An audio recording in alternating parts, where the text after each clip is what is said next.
Hey everybody, I'm Chris. And I'm Amanda from Provost Park Pass. Be sure to hit that subscribe button. Today on Provost Park Pass, we are doing the top 10 best boats at Disneyland. Can you believe it?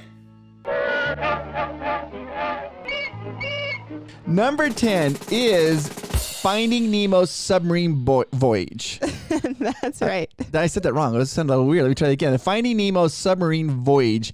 And this ride was actually built in 1959. It was just a submarine voyage at that point. And the submarines were this like this gray, battleship gray. And it was awesome. It came out in 1959. And what was funny is Walt really enjoyed telling people when they opened up the submarine ride in 1959 that Disneyland had the 8th largest submarine fleet in the world. I think that's funny. He'd tell that to people all the time. I would own that too. If I had the 8th largest submarine fleet in the world, I would totally own up to that. And I feel like I remember the original submarine voyage. I don't remember much about it, but then it transformed into Finding Nemo in 2007. In 2007, they redid it, and it came out as the Finding Nemo Submarine Voyage.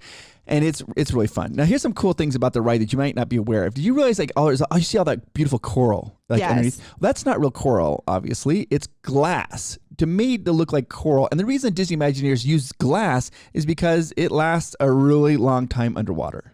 Yes, and it looks beautiful when you go in it. It's a beautiful ride, and they're able to incorporate some technology, so you're able to see Nemo, a lot of the characters from Finding Nemo, and then enjoy the beauty of the lagoon. Yeah, absolutely. And another thing that was really interesting, when Walt Disney, when they commissioned this ride in 1959, they actually used the same contractors that the U.S. Navy used to make submarines.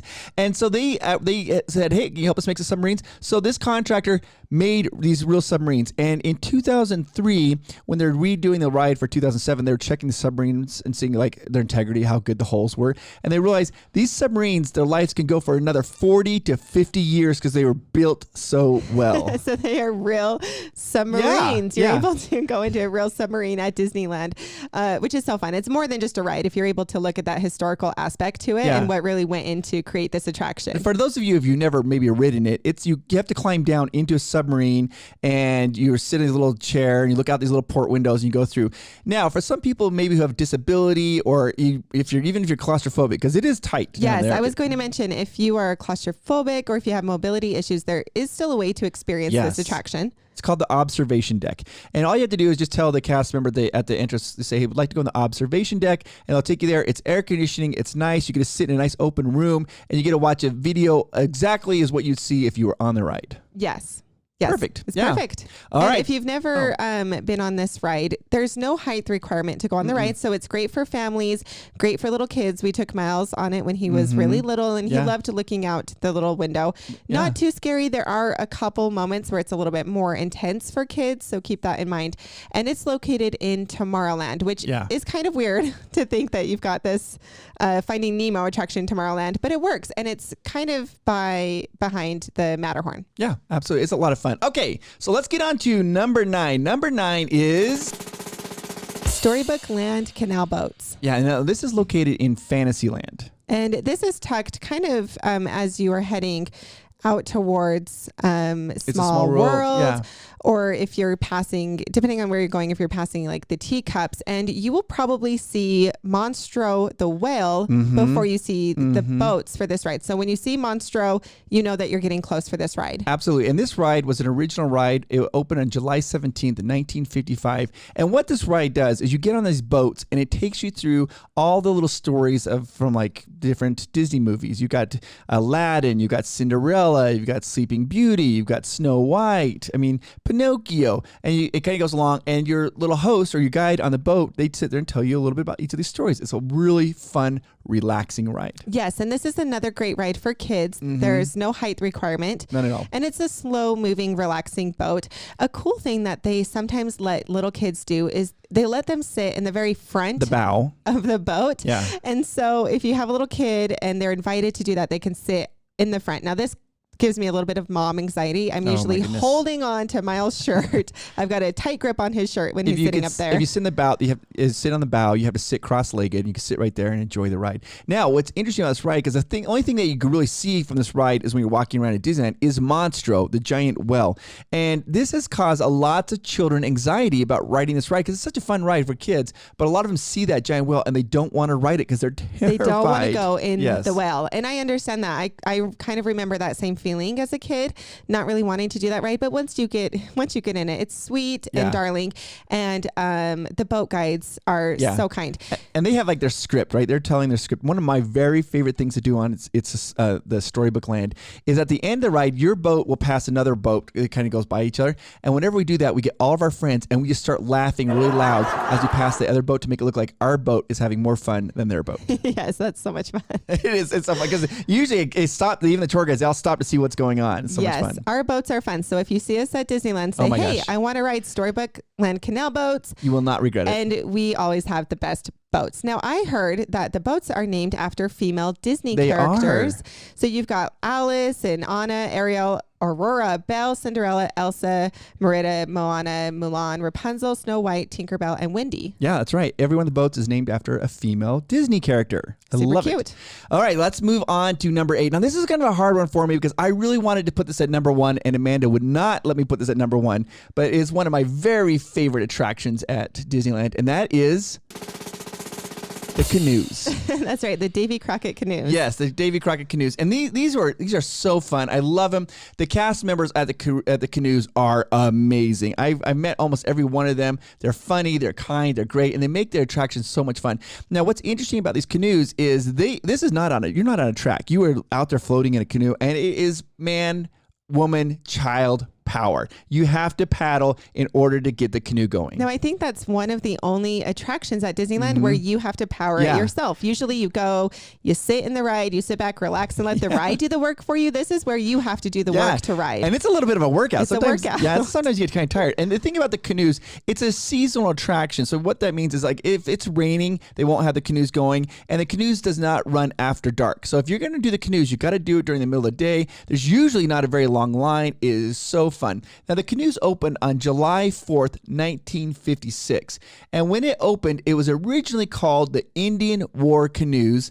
And your guide was a Native American. And it was a kind of an educational thing. They'd go around the rivers of America and tell you all about everything that's going on there. And then they changed it to the Davy Crockett Explorer Canoes. Yes, and these are beautiful canoes. They're pretty big. They're 35 feet long. Yeah. And they can hold up to 20 passengers. And this is another great ride that is great for the full family. Yeah. Little kids are invited. No height requirement. No height requirement, but they do offer life jackets for the little ones. Yes, they'll provide the little ones a life jacket, and even little kids get an oar that they have to use to paddle. Help paddle around. The little kids end up splashing the people behind them or in front of them more than they're helping out, but it's still part of the whole experience. It's so fun, and the guides are hilarious. They are so fun. They're some of our best cast member friends at Disneyland. It's very true. And they just make it a blast. Now, here's some interesting trivia about the canoes. The canoes have actually been part of 3 different lands without ever having moved. First, they were introduced in Frontierland. Then they were part of Bear Country, which is no longer Disneyland. And now they're part of Critter Country. So they've been in 3 different lands. Yeah, that's right. It's really fun. So you guys check out the canoes. On a nice hot day, you get out there, get even hotter on the canoes, paddling along. Well, it's a great way to work off those Disneyland treats. Absolutely. All right, number 7. Did you know that we're giving away 100 gifts when we hit 100,000 subscribers? Yes, it's amazing. And we have a little sneak peek of Yeah. one of those awesome gifts. This is something that you can win in one of our giveaways. Check this out, guys. This is the Hades Midnight Masquerade limited edition doll. Check it. It is gorgeous. I see the ring light reflection there, but check it out. Look at this. What? You have a chance to be able to win this, and all you have to do is subscribe. That's it. That's it. So subscribe to our channel for a chance to win gifts like this. We have 100 gifts like this that we're giving away. What? We're keeping the dog, though. Sailing Ship Columbia. Yeah, this is a lot of fun. So we're staying in the rivers of America. We're just going on a bigger boat. Absolutely, a bigger boat.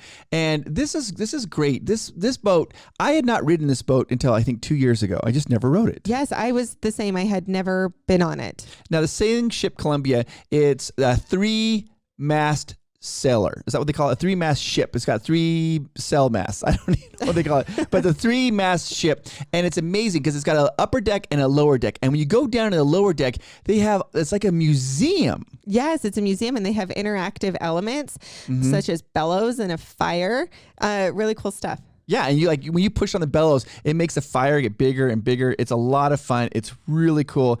And they have this historical displays recreating what the living conditions were in the 18th century for sailors. It's really fun. You can see the food or what they eat. That's on the lower deck. And that will transport you back into time as if you were on that ship in the 18th century. I know. And then when you go up to the top, on the top deck, they have actually a cannon up there. They'll fire the cannon. They have like ropes, and it's a lot of fun.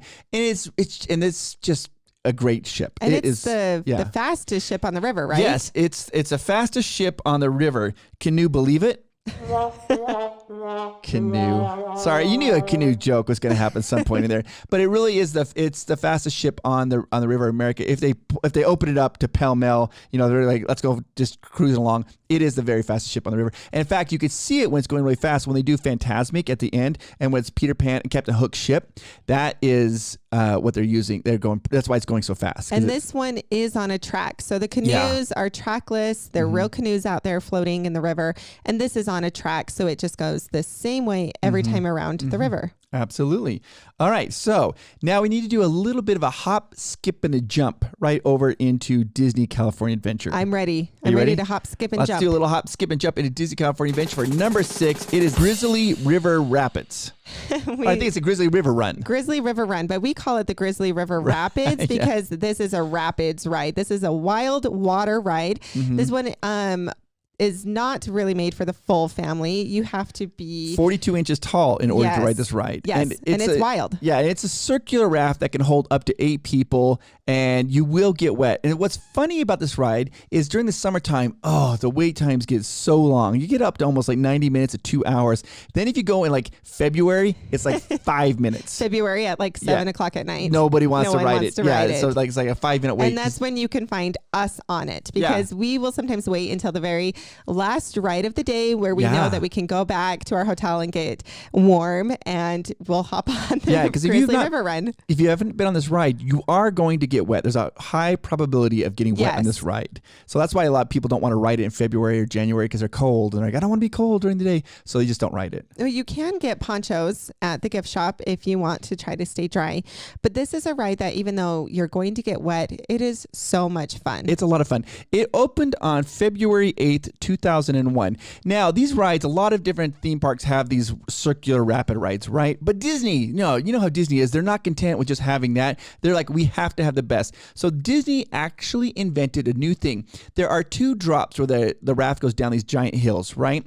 Well, Disney made it so when the raft goes down those hills, it spins the raft. So as you go down these hills, your raft is starting to spin. So you never know who's going to get the bottom splash. Yes, I think that adds on just such a fun element to it, because usually you go down the hill and then whoever's at the bottom, of the raft, they're going to get splashed. But this spins so fast, it's anyone is up to get splashed at that point. Yeah, so Disney is like, hey, dropping him down to a waterfall is not good enough. We got to spin him. So I love that. And they have really cool geysers shooting at you. I mean, this is just a wild water ride all around. Yeah, at the end of the ride, there's these geysers, and these geysers shoot up really high, and it's random.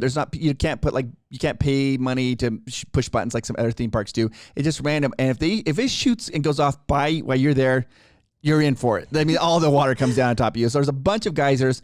I always thought it was kind of sexist because they don't have any girls lures. Good one. Okay, is it? I don't know. I don't know. I'm not so sure. If you're worried about your articles getting wet, they do offer lockers for free for 2 hours, which I think is so kind of Disney to do that, because like your cell phones, things, your wallet, like things that you don't want to get drenched and soaked, you are able to put in a locker for a couple of hours. Absolutely. And then sorry. And then after 2 hours, though, if you keep them in there, then they will start to charge you. But you get 2 hours free, which is amazing. No, there's something really cool to listen for when you're on this ride, because this ride takes place on Grizzly Peak. So there's grizzly bears in the area. Oh, give me your best grizzly bear impersonation. Roar. What? Really? Yeah. Come on, give us even better than that. Roar. Way to go, Amanda. So yeah, when you go through, there's a cave where this river will go through a cave, and if you listen carefully, you'll be able to hear that giant bear growl. It's amazing. So now we need to go back over to Disneyland for number 5. It's a small world. It's a small world. You either love it or hate it, don't you, this ride? Yes. Yes. I really, so it was funny. I used to love this ride when I was younger. Loved it. Then I got to a point where I was like, I did not want to ride it. Now that we have little Miles, I love it again because he loves this ride, loves it so much. And I think that's what's fun to see is little kids. They just love this ride. So this is another ride that is great for little kids. There is no height requirement. It's a very slow moving boat, and it's tucked in back behind Fantasyland. Yeah, and this is a great ride, particularly during the summertime if it's hot because it's air conditioned. It takes about 15 minutes, so you get to sit there. This is Amanda's nap ride. I was just going to say, this is my mom hack. When you are tired, you've spent, a long hot day at Disneyland chasing around the kids. Your kids will sit still for Small World. You'll be air conditioned. And I close my eyes and take a little power nap. I mean, this has been dubbed the happiest cruise that ever sailed. Yeah. How can you go wrong with It's a Small World? Yeah, absolutely. And this is a lot of fun. So it opened May 28th in 1966, and it has almost 300 audio animatronic dolls representing children from every corner of the globe, and they sing the classic song, It's a Small World. Here's a little fun trivia, but did you know that every room you go into, there is a sun and a moon depicted because there are lyrics in the song. It's like under one golden sun. And, how's that? Oh, and I just forgot the lyrics. How's it go? Well, I think if we start singing it, it will be in everyone's head. It's a small one. I can't remember how it goes. Anyways, but every single room has a sun and a moon in it because that's what it has in the lyrics. So it's a lot of fun. I loved it. And a cool thing about that song is it was playing continuously for 24 hours a day, 7 days a week, 365 days a year, because it was located in the different Disney parks around the world. Yep. So at any given moment, that song was playing. Yeah, because one of the sun never set on Disneyland. No. The one park was always open, and they all have this It's a Small World. That song was always playing, so no matter what time of the day it was, that song was playing somewhere in the world. But that kind of got wrecked a little bit, that record. Got wrecked a little bit this year, but hopefully soon they can reboot that back up, because I really think that helps our world. I think that adds, a little bit of magic to our world, having that go around the world. Absolutely. All the time. Now, on opening day, Walt actually invited 16 children from all different corners of the world and to the opening of It's a Small World. And these 16 children each brought a little vial of water. And these vials of water were from the 7 different seas and the 9 different major lagoons. And Walt took those and he poured them into the flume, the track of all the It's a Small World. So there's water from all around the world. That's beautiful. That could not be more beautiful. I love that. It really unites the world as a whole. It really is truly a small world. It really is a small world after all. All right, let's go to number 4. And we're getting at some of the hard ones, right? So here we go. Number 4, Splash Mountain.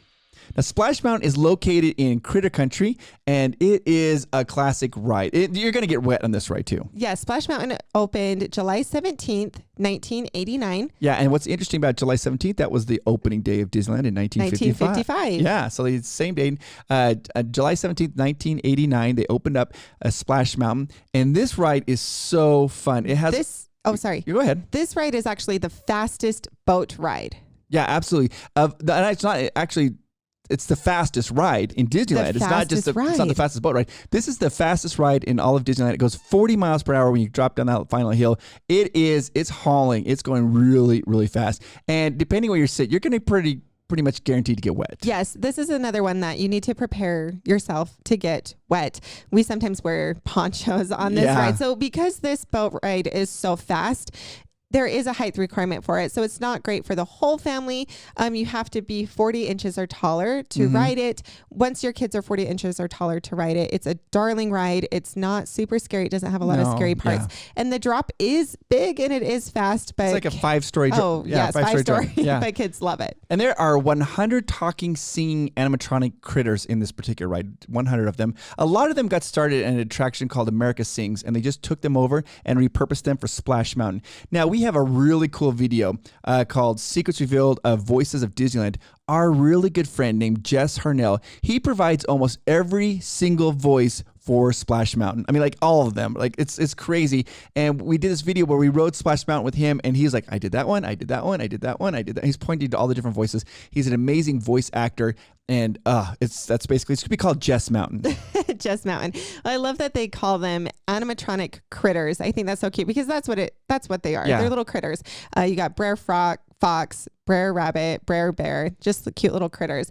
And again, this ride is one that you're going to get wet. Mm-hmm. It has 950,000 gallons of water. So much water. And you've got 3 dips.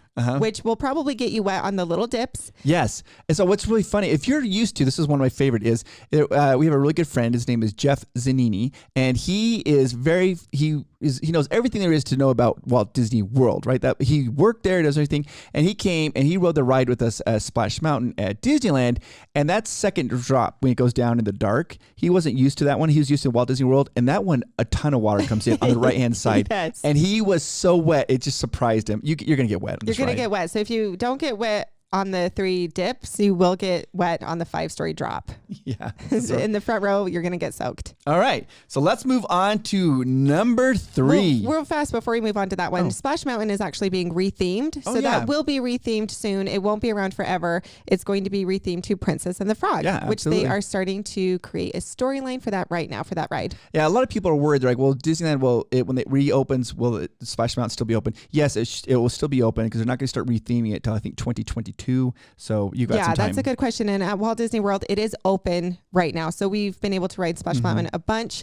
It is open. And the same with Disneyland. When it reopens, it will still be Splash Mountain for a little bit. Right. Okay, moving on to number 3. We have to go back to the Rivers of America. We have the Mark Twain Riverboat. This was an opening day attraction. Yeah, it was. And actually, it was.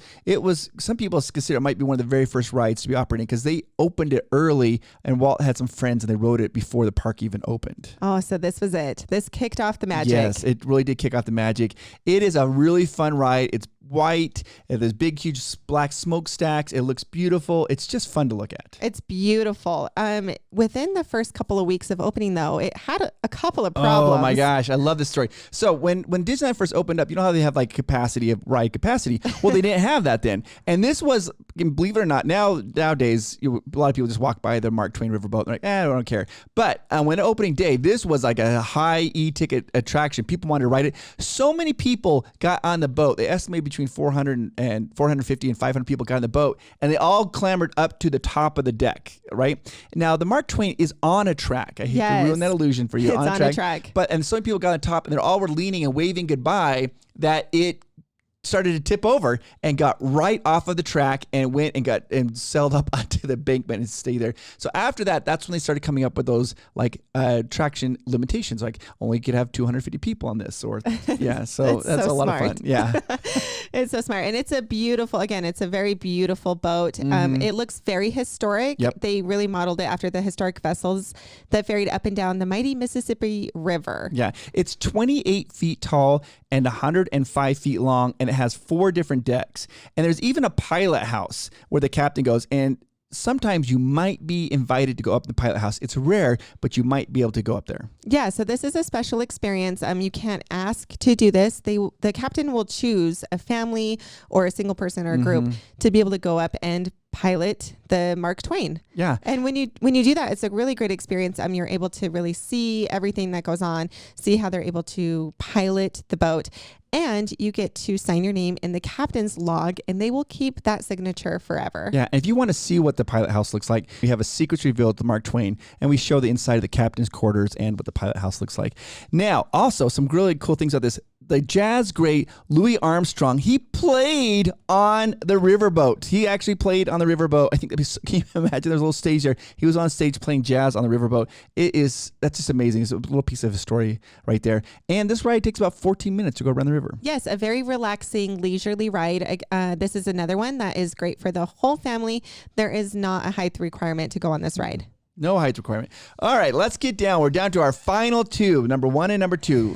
Here we go. Number 2 the Jungle Cruise. A Jungle Cruise is another opening day attraction, and this was one of Walt's favorite, if not his very favorite. Yeah, he loved it. Now, Walt originally wanted, when they were designing the Jungle Cruise, he originally wanted real animals to be on display, but like a zoologist and biologist came in and told him, like, hey, that's not going to work. The loud boat's going to scare a lot of the animals away, and a lot of the animals will also just be sleeping, so people will be going through this jungle and they will not see any animals. So that's when they came up with the idea for these animatronics. I think that was a great idea because a lot of the animals really do sleep during the day, which is when most people would be riding the boats. Yeah, and this ride, when it first came out, we all know and love the Jungle Cruise, right? Because they get the witty skippers, they're always telling funny jokes, but when this ride first opened up, it wasn't like that at all. It was more of an educational cruise. The skippers weren't telling funny jokes. They were talking about facts, about animal facts and plant facts, and making it an educational ride. Yes, and then in the early 1960s, Walt Disney introduced more drama to the ride, and then he asked animator Mark Davis to sketch some humorous gags, and those are, that started the gags that we all know and love today. Yeah, all the jokes. Now, a lot of these skippers, they seem like they're doing a lot of impromptu, these really funny jokes. But these jokes all have to be pre-approved, and they're scripted, so they can't just go off and tell any jokes they want. They have to come off of the pre-approved script. Now, if a skipper comes up with a brand new joke, they can submit that joke for it to be approved, and if it gets approved, then they were allowed to tell that joke. Now, here's a fun fact about Chris that you might not know. I feel like most of our patrons would know, but if Chris could do any job at Disneyland, he would want to be a skipper on the Jungle Cruise. Yeah, oh my gosh, I would love to be a skipper. And you would do a great job. I would love it so much because I love puns and I'd love to be there. And this is a great ride. So the Jungle Cruise the water is only a few feet deep and the boat is on a track. Now what they do is they put dye into the water to hide the track. Now at one point you go by a waterfall. That famous part, they're like, the backside of water. That waterfall also has a dual purpose. It's churning the water and mixing the dye into the river. So that's like what Willy Wonka does. Willy Wonka, where they yes, so magical. Yeah, this is like it's done by a magical waterfall. The chocolate. It is literally the waterfall is mixing the dye in and making that river darker, so you can't see the track. Oh, perfect. Because it really does look like you are adventuring into, treacherous waters in the jungle. So they do a really great job creating that effect. And I didn't realize this. When I was little, I never realized this. I didn't realize this until I got older as an adult. When you're riding the Jungle Cruise, you go through 4 major rivers. And the first one is the Mekong River. Then you go into the African Congo. Then you go in the Nile River. And then the last river you go into is the Amazon River. So you go in these 4 major rivers. What is really interesting, though, is if you go to Magic Kingdom, you go in the exact opposite order. You go in the Amazon first, the Nile, the Congo, and then the Mekong River is the way that they do it. So I don't know why Disneyland goes in one way and Magic Kingdom goes another, but that's what they've done. Keeping things fresh. Keeping it fresh. It's so much fun. The Jungle Cruise is just a great ride. It's a great ride. And there is no height requirement for the Jungle Cruise, so it is another ride that is good for the whole family. Yeah. And now we are down to the number 1 boat attraction in all of Disneyland, and that is Pirates of the Caribbean.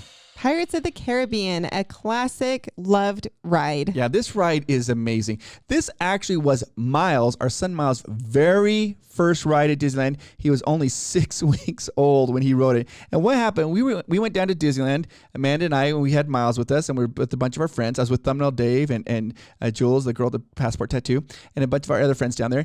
And they all decided to ride Pirates of the Caribbean. So Amanda handed Miles to me because we assumed that there's a height requirement, and they all went and got in line. And Thumbnail Dave's like, I'll wait with you, Chris, since you can't ride it. I'll stay with you and Miles. So I'm sitting holding Miles. Everybody gets in line. And the one cast member, the pirate cast member, he's like, well, why aren't you going? I'm like, well, we got a baby. He's like, babies can go on it. I was like, what? Oh my gosh. So we ran it. We jumped back in line. We got to catch up with everybody. When Amanda saw me coming in with Miles, her eyes were the size of 50-cent pieces. That's true. Pirates of the Caribbean is a great ride. It is a fun ride, but it does have a couple large drops. Yeah, it was. Yeah, and I don't know if I've taken a little 6 weeks old. Miles did great. What happened though is we're going along, and that tunnel where they used to have, they don't have anymore. They had Davy Jones, that mist would come down, and a little drop of water dropped down and landed right on his forehead, and that's when he started to cry. Other than that, though, he loved it. Yeah, he loved it. To this day though, it's probably his favorite ride. It's one of his favorite rides. Yeah. He loves it, and he'll go on it all the time. So no height requirement for Pirates of the Caribbean. But a really cool thing about Pirates of the Caribbean is it opened March 18th, 1967, and it was originally designed completely different than what they have now. Walt Disney wanted it to be a walk-through wax museum. Yeah, and then they ended up changing it to the boat ride because they saw the success of It's a Small World, so they converted it to boat ride. And this was this was the last attraction that Walt Disney personally helped and oversaw. And it has that very special magic to it. And so I think when you ride this ride, you can tell that Walt Disney worked on it, and it was the last that he was able to oversee.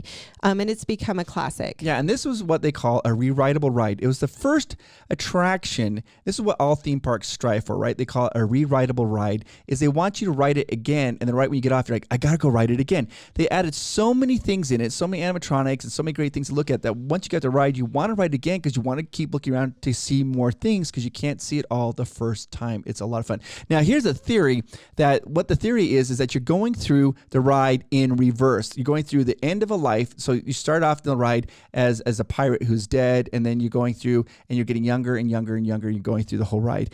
And into 2018, Disney added in that cave, after you go through the captain's quarters in the cave, they added a pirate there whose his face is half a skull and half a human face.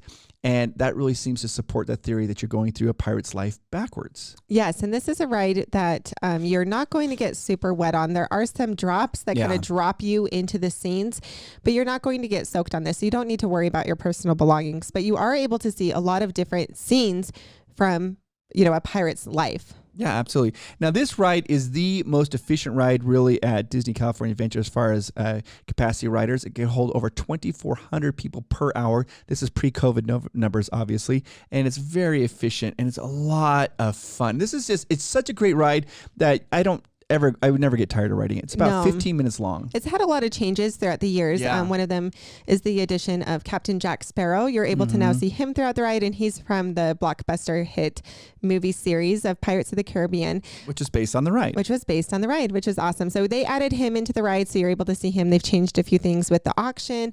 But actually, my very favorite animatronic is located in Pirates of the Caribbean. Here we go. And he is the pirate that sits on top of the bridge. Right before the fire scene, yeah. And you can see his leg dangling. Some people call him the stinky foot pirate. The dirty foot pirate. The dirty foot pirate because his foot's hanging there. Amanda loves that pirate. He's my favorite animatronic. She says she always gets a funny feeling when she looks at him. I do. Well, because I think I noticed him when I was a kid, and he just kind of stuck with me. That's amazing. I hope they never move him. If they remove him, I don't think I could ever ride pirates. Ooh, they better never remove him then. Don't remove him.